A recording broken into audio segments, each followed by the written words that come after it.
Bapak Ibu yang dirahmati Allah, ada doa yang mungkin selalu kita baca atau kita dengar.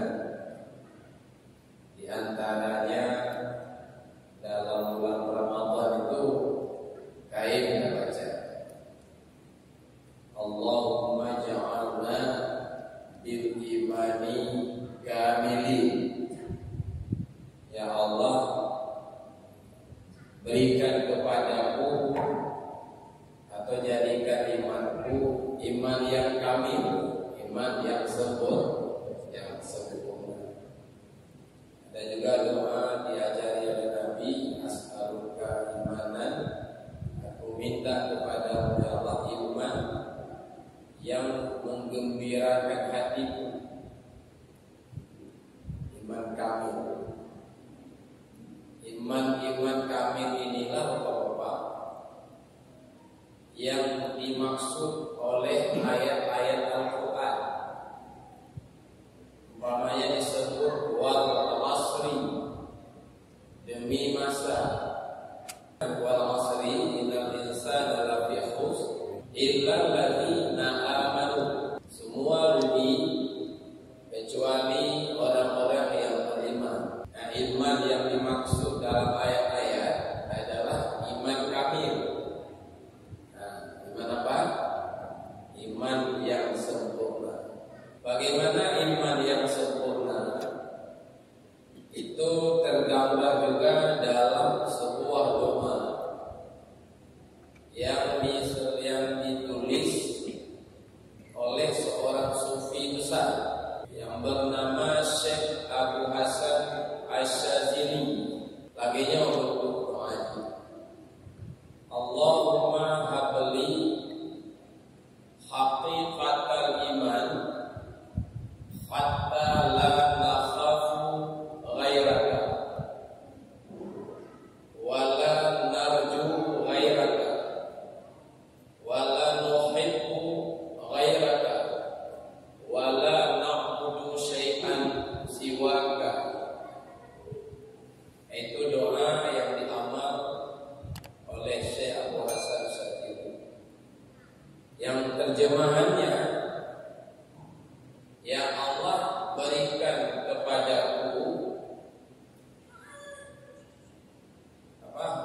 haqiqatul iman, hakikat iman, la nakhafu ghairaka, iman yang tidak kami takut kepada selainmu, wala narju ghairaka, tidak kami berharap kepada selainmu, wala nuhibbu ghairaka, iman yang tidak kami cintai selainmu, dan iman yaitu yang tidak kami menyembah selainmu, ya Allah.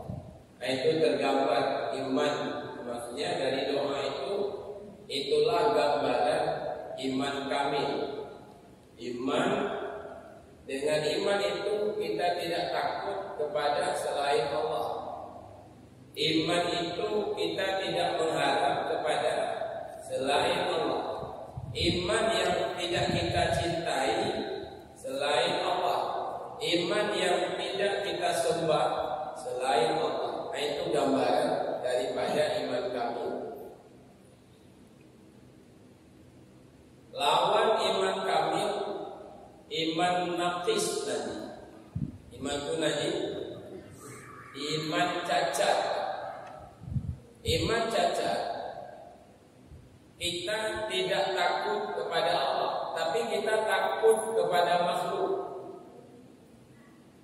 Umpama kepada atasan kita lebih berat kita takut dibanding dengan takut kepada Allah. Semua perintah atasan, semua perintah pimpinan, satu pun nggak berani kita abaikan. Tapi perintah Allah biasa kita abaikan. Sehebat atasan tanya oleh Allah, lam akidah jawabannya tetap hebat Allah. Dalam kenyataan ini hebat makhluk, hebat pimpinan. Nah syirik apa? Syirik khafi banyak. Dan bukan mayang-mayang bahayanya. Bisa-bisa su'ul khatimah wa sakaratul maut. Bisa terjadi. Mudah-mudahan orang komplek Ajung dan kita semua diselamatkan oleh Allah.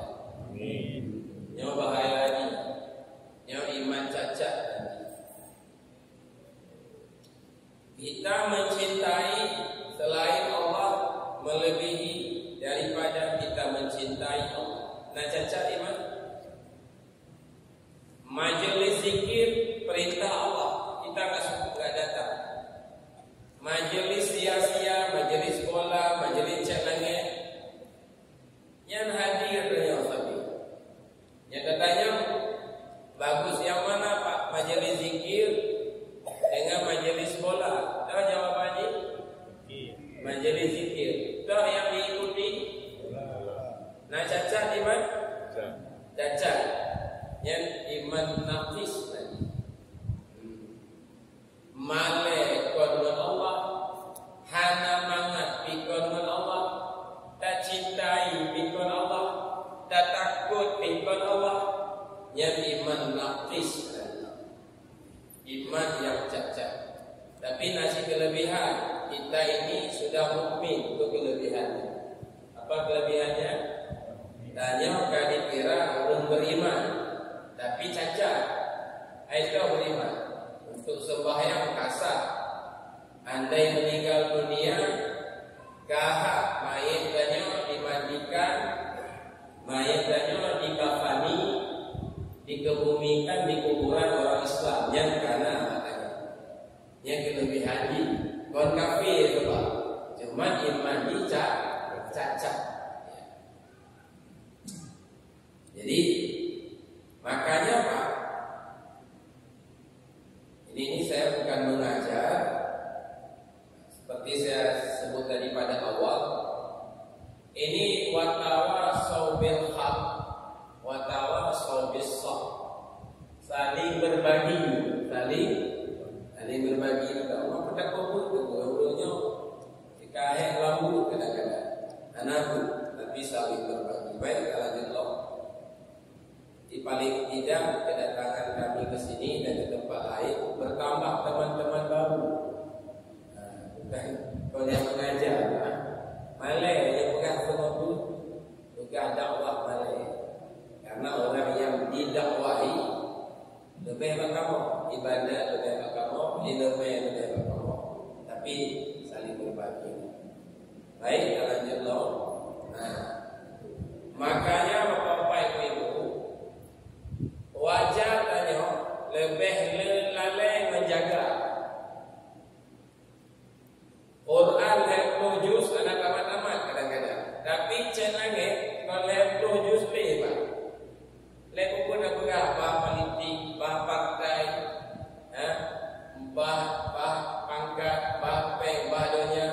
Kalau leplo juz yang menjawab tapi lu kalimat ni kadang si mula-mula nanam puluh juz. Kadang cerita juz, tapi Quran leplo juz, anak teman-teman. Sahabat Quran, tabel Quran kita cek lagi. Hebat cinta Quran, tapi hana bu. Lelale. Ibu-ibu kalau di rumah, kalau lelale kan ibadah. Minta ibadah, yang pun diaju, nggak boleh bangun. Diaju anak, silale tapi jangankan di luar salat, kadang-kadang dalam salat lalai ya Allah. Apalagi di luar salat, dalam salat bisa lalai. Perkakaan, mutu meja pasar, mutu me transfer peng, mutu me antar anak, mutu me belum dulu. Kaya apa dia? Cek menasa, itu kayak mobil, nah itu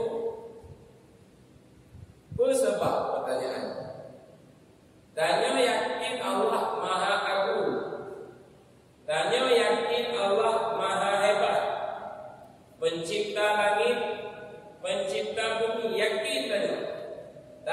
kita tetap lalai.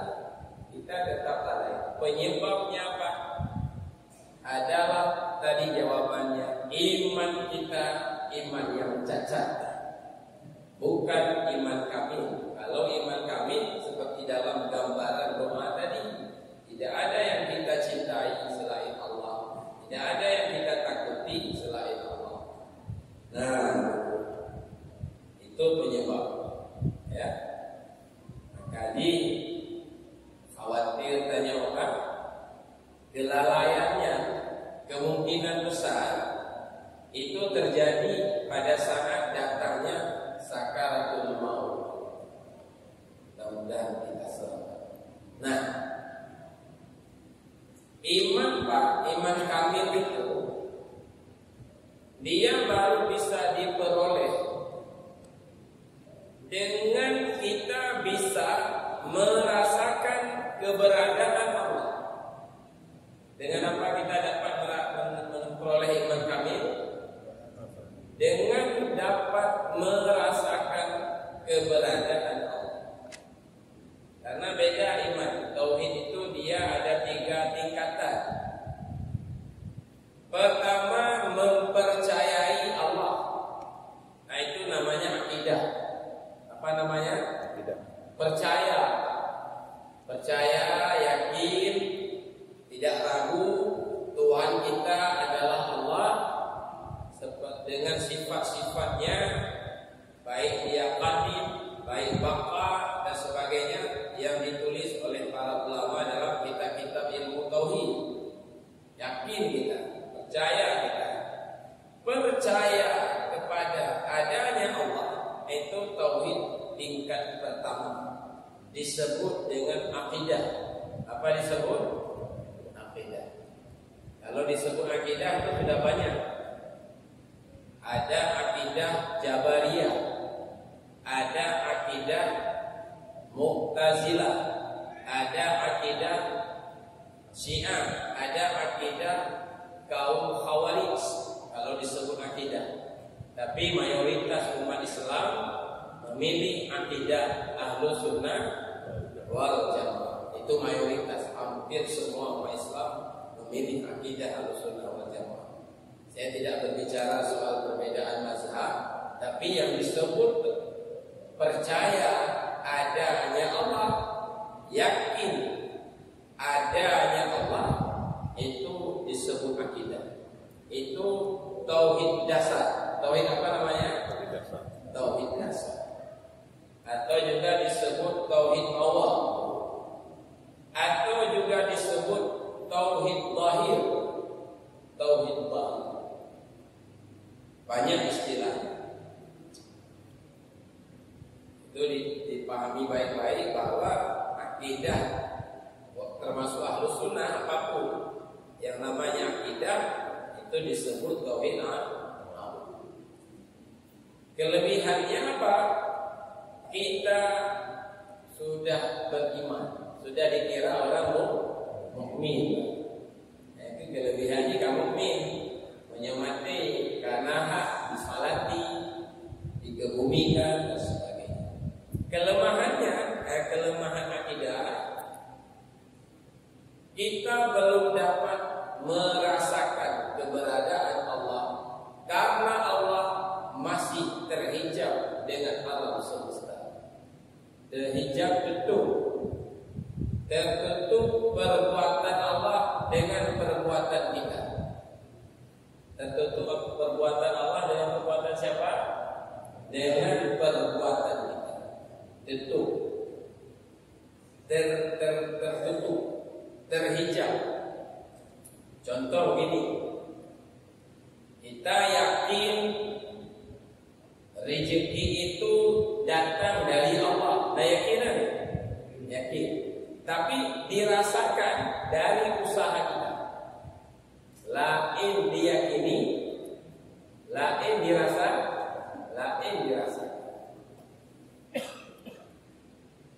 Lagi kayak caleg, kita yakini menang dan kalah ada di tangan Allah. Itu kita yakini. Tapi kita rasakan tergantung pada masyarakat. Menyidukung menang, yang ada dukung. Karena menang, dayakini lain, terasa lain. Itu akibat hijab. Makanya si caleg, bukan caleg, siapa saja maksud kita, dia lebih mendekati masyarakat ketimbang mendekati pencipta alam semesta. Dikejar masyarakat, lihatlah modal DPR pun lagi yang ini, yang lihatlah modal DPR RI. Dikejar masyarakat, lihatlah pokok pada. Yang DPR analis, saya kok kapote. Yang DPR kan ini, wabah kecamatan. Tadi, tajak kampung, tak dekati masyarakat. Padahal yakin menang dan kalah ada di tangan Allah. Allah terhijab dengan manusia. Allah terhijab dengan alam. Lain diyakini, lain dirasakan. Jelas kan? Nah itu dia.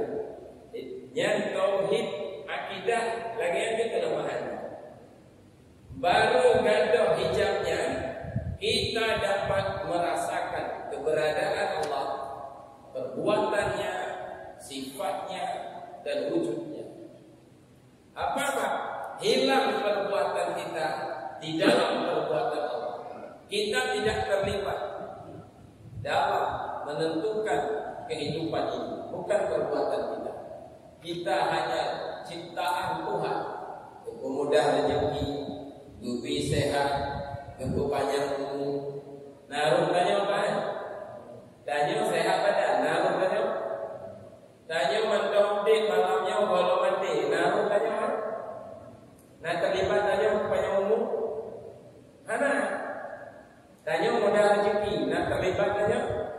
Mana? Kalau pelaku Allah. Tapi kalau Allah lupa. Tanya Allah. Itu hijab. Bila hijab hilang, itu disebut dengan tauhid tasawuf. Nah, yang kita ngaji malam ini, pengajian tauhid tasawuf, itulah maksudnya. Tauhid tasawuf itu nama lain daripada tauhid khawas.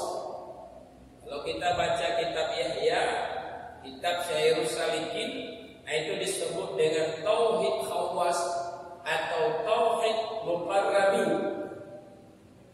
Kalau kita baca kitab Durrun Nafis, itu disebut dengan tauhid kasyaf. Tauhid kasyaf. Kalau kita sudah dapat merasakan keberadaannya, perbuatannya, hilang perbuatan kita, sifatnya, hilang sifat kita di dalam sifatnya, nah itu namanya tauhid khawas. Kalau macam itulah maksud daripada tauhid tasawuf. Kalimat tauhid dalam tasawuf itu MPTT, Majelis Tauhid. Tauhid tasawuf. Tasawuf maksudnya bukan akhlak. Karena ada tasawuf maknanya akhlak. Taubat, tawakal, sabar, ridha, bahaya dengki, bahaya takabur. Kan ada itu. Tasawuf dengan pengertian itu namanya akhlak. Akhlak terpuji, ada akhlak tercela. Dalam kitab Hikam disebut tasawuf seperti itu tasawuf ahli zahir namanya. Sedangkan tasawuf dalam majelis ini bukan tasawuf itu. Tasawuf maknanya adalah hadir Allah dalam ingatan kita. Kita hasad Allah dalam ibadat kita. Wajjahtu wajhiya lillazi, aku menghadap batin jiwaku kepada pencipta langit dan bumi. Hadir Allah di dalam pandangan. Itu tasawuf yang dimaksud dalam tauhid tasawuf. Nah, tasawuf seperti pengertian ini sudah jarang dibahas. Tapi yang selalu dibahas tasawuf pengertian akhlak, taubat, sabar, untung. Nah, majelis tauhid tasawuf. Sehingga tasawuf dengan pemahaman seperti itu sudah diangkat kembali. Nah, itu juga disebut tauhid khawas. Disitulah Pak, baru kita mulai bukan hanya mempercaya keberadaan Allah, tapi kita dapat merasakan keberadaannya. Disitulah kita baru mulai takut kepada Allah, malu kepada Allah, hana mangat dengan Allah, mulai mencintai Allah, mulailah datang tawakal, baru sah ikhlas dalam beribadah. Pajan ikhlas dalam ibadah, pajan tawakal bisa kita lakukan setelah kita bertauhid tasawuf.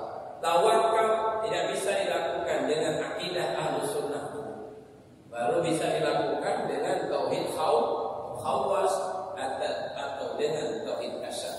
Maka Sirus Salikin mengatakan, Syekh Abdul Samad Al-Palembani mengatakan, tauhid akidah, tauhid asy'ariyah, tauhid maturidiyah adalah tauhidnya orang-orang awam, maknanya tauhid ahli hijab.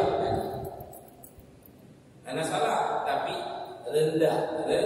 Maka perlu kita meningkatkan dengan zikir, dengan tafakur, dengan suluk, agar tauhid kita meningkat menjadi tauhid khawas atau tauhid muqarrabin atau tauhid kasyaf atau juga disebut tauhid tasawuf. Maka perlu zikir banyak-banyak. Maka perlu tarikat Naqsyabandi, tarikat Qadiriyah dan sebagainya. Tarikat-tarikatnya benar arahnya. Ada mursyid-mursyid ana muharram berjuang tarikat, tapi pangkat kamusi kakek je itu. Kakek hendak mana buat rumah. Muka khalifah wilayah. Ya. Nah, betul. Yang gaplok tauhid sufi, yang gaplok. Tauhid pun lagi tauhid sufi. Juga disebut tauhid irfani. Juga disebut tauhid siddiqi. Juga disebut tauhid khawasul khawas. Lelah sudah tapi nyodran kaya dengan ilmu yaqin, ainul yaqin, ainul yaqin, tabodut hakul yaqin atau kamalul yaqin. Ke papi pengamal je. Itulah maksudnya. Jadi yang paling tinggi, dan yang paling tinggi ini target dikirim para nabi.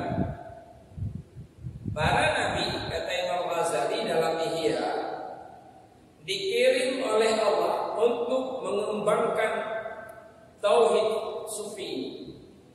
Cuman di sana dalam Ihya bukan tauhid sufi disebut, tauhid mahad disebut. Tauhid apa?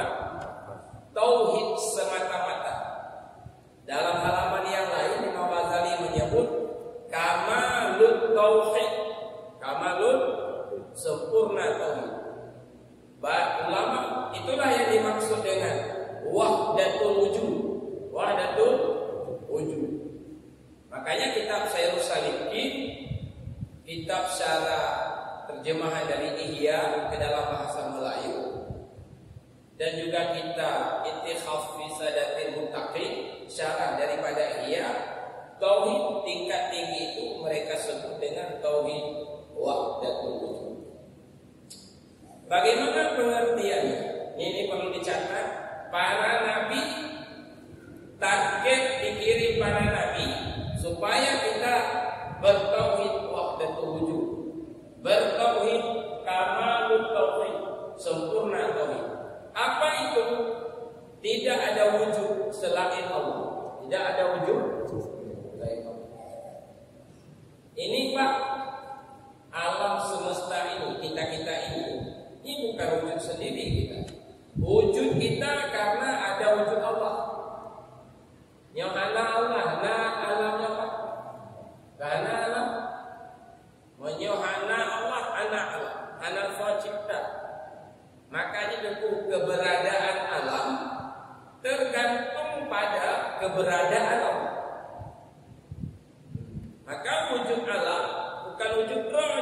wujud Allah. Tapi kalau Allah tetap alam tadi, tetap makhluk tadi, tetap papi tadi, tetap Pak Ilyas tadi. Kalau Allah tetap makhluk, tetap manusia. Tapi wujud ji, kalau wujud roh, wujud kecil, wujud Allah. Lagi bayang bukan wujud roh, wujud pohon.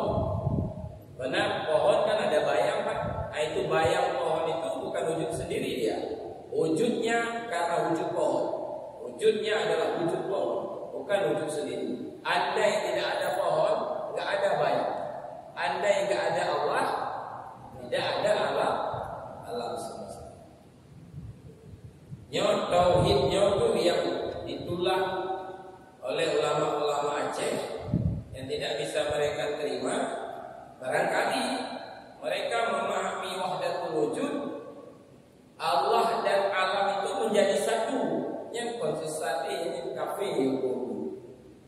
Alam adalah Allah, Allah adalah alam. Nah sesat kan? Yang konsisten kufur. Tapi yang dimaksud di wahdatul wujud, wujud alamnya bukan wujud roh, tapi wujud Allah. Ada karena adanya Allah. Lagi wujud bayang, ada karena ada pohon.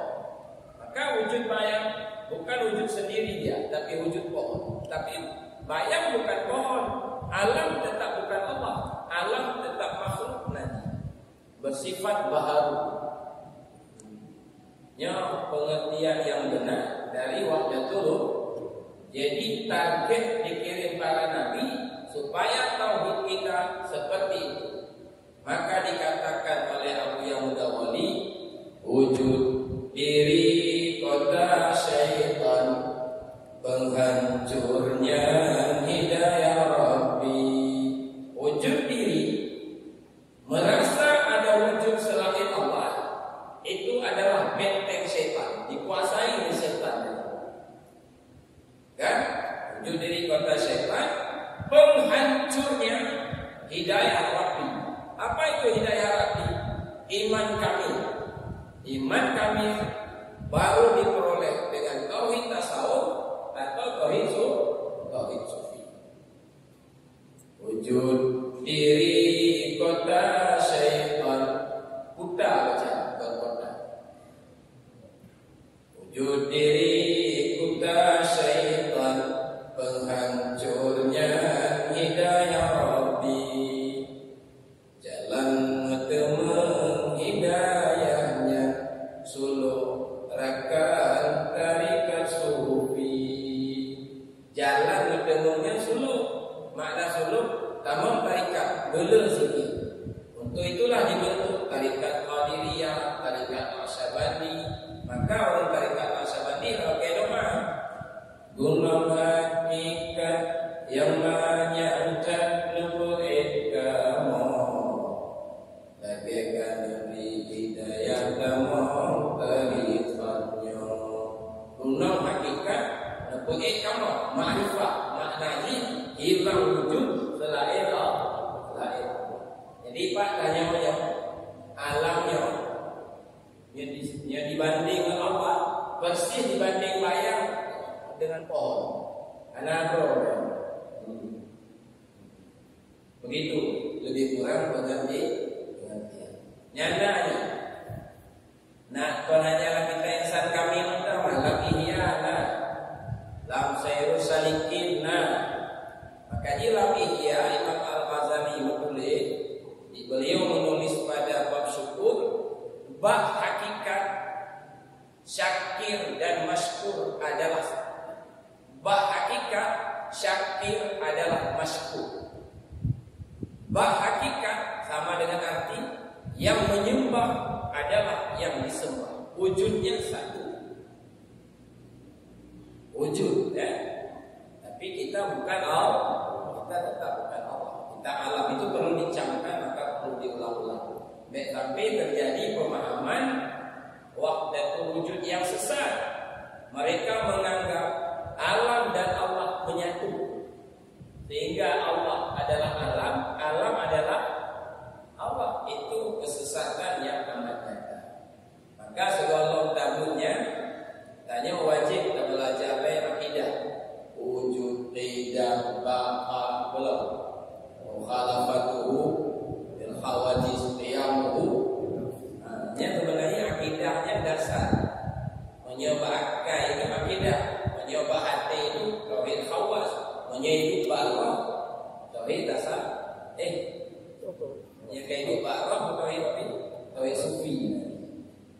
Cumanya tak pegang betul. Buat tanya kat makamnya wali. Jadi, dia ilmu yang perlek tu makamnya, maka jalan ulungnya tinggi. Tapi kajilah, karena dengan ilmu pemahaman betul-betul, tanya membenarkan, maka tanya termasuk dalam kitab Sirrus Salikin dengan sufi benar wali kecil, wali ke nyo ingkar lehana mendekat taslim. Jika kamu tidak melihat hilal, serahkan saja kepada orang yang sudah melihat hilal. Nyo lehana kalau dulu ada gop kalau anak penting loh. Maka kepegang oleh Syekh Abdul Ghani An-Nablusi, tauhid menyokong pak martabatnya. Awal agama adalah ibadah dan takwa. Puncak agama adalah memandang Allah. Bila orang ingkar atau tidak sampai ke situ, awal agama adalah belajar. Baca kita, puncak agama minta kerja dan jabatan. Itu kata Syekh Abdul Ghani An-Nablusi dalam kitab Idhaful Maqsud min Makna Wahdatil Wujud. Jadi jalan Pak yang terakhir, guna guru yang bimbing, guna mursyid. Pegali Imam Syarani, orang yang hana guru, ya, beragama hana mursyid, sabar mengobat hana doktor. Kaki jantung, kaki paru-paru, jopeng, jak laportin, dah obat jantung sekilo. Loju, jeju, hana sobimbing, yang mentakut boleh sama dia.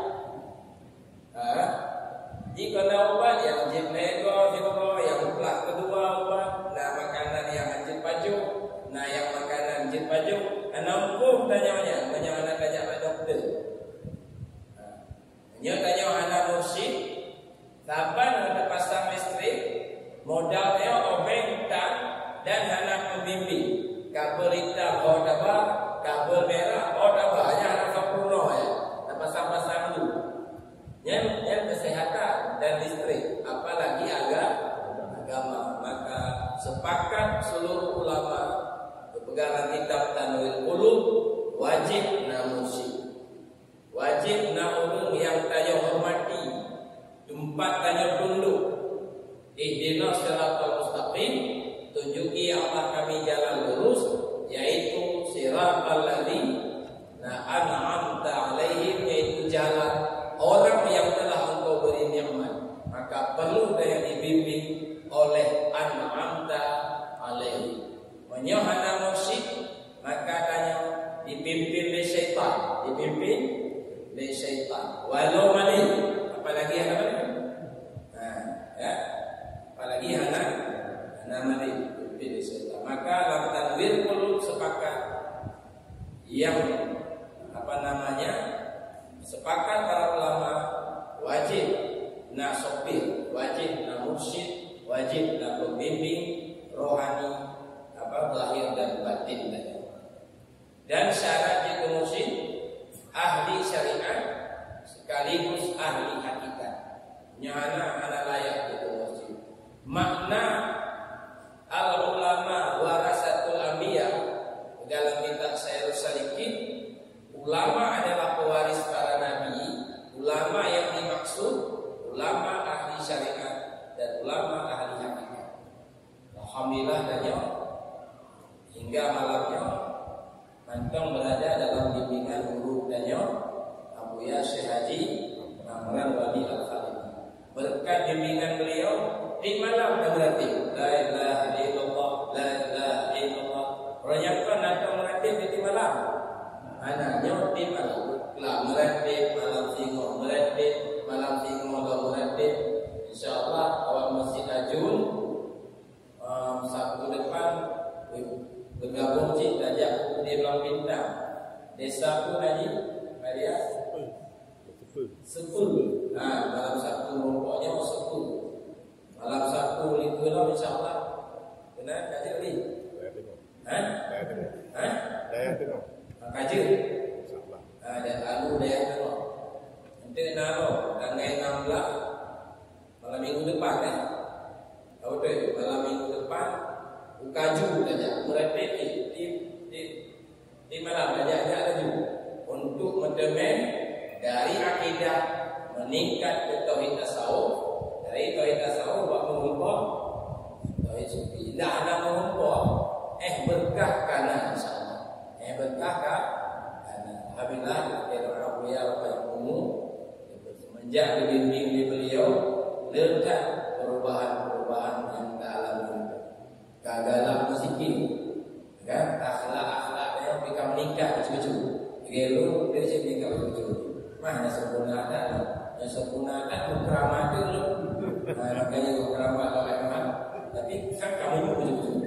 Insyaallah. Baiklah, mungkin yang kedua zikir, berzikir untuk mentemainya. Wahai orang yang beriman, berzikirlah kepada Allah dengan zikir yang banyak-banyak. Maka kamu guna ratib siribe. Mana siribenya Pak? Siribe itu yang paling membuka kayak orang aja. Lagi bapak haji kamu pakai aja Pak. Ratib tu siribe umah. Belum musutuh gol tu mahal. Yang siribe itu oka 6 siribe. Maknanya banyak Pak. Lagi protokol tu. Saya minta maaf beribu-ribu maaf. Nak ribuan kan? Anak kecil untuk menggambarkan saya minta maaf sebanyak-banyak. Makna hakiki kita pakai minta maaf 1000 kali supaya tu lagi yo. Lagi malu. Subuh berhabis. Jadi maknanya minta maaf beribu-ribu, minta maaf sebanyak-banyak. Nyonya makna ratib seribe, maka drone terkejut. Betul aku memfitnah tengkuji. Tengku dah daraya surbani. Kalau darahnya. Bukan adanya ratib seribe yang sulit-sulit. Supaya orang begitu gabung ni ratib seribe. Ibunya ratib seribe, dia meratib gardu tu. Ada yang kita kunci seribe yang biasa. Supaya bekerja makanya nanti bekerja di kena. Tengku dah tengkuji. Langsung dan aku. Bendengon, ulu je lah. Anak bodoh ya. Fitnah. Barangkali itu saja yang dapat saya sampaikan. Baca sikit, ya. Dipimpin oleh Abi Hamdani. Ada Abi Hamdani yang mempersilakan dengan segala hormat. Demikian Bapak diwakili oleh jemaah dan segala kekurangan. Terima kasih kepada Komplek Haji Bandung yang telah menyambut baik. Mudah-mudahan rahmat Allah, kasih sayang Allah betul Pak Kompleknya, pemajunya, dan ternyata PJO dari bala, PJO dari berbagai kesulitan, dan berlimpah sebanyak-banyaknya nikmat dan ampunan Allah Subhanahu wa taala. Dan Allah wa iyyakum ajma'in. Assalamualaikum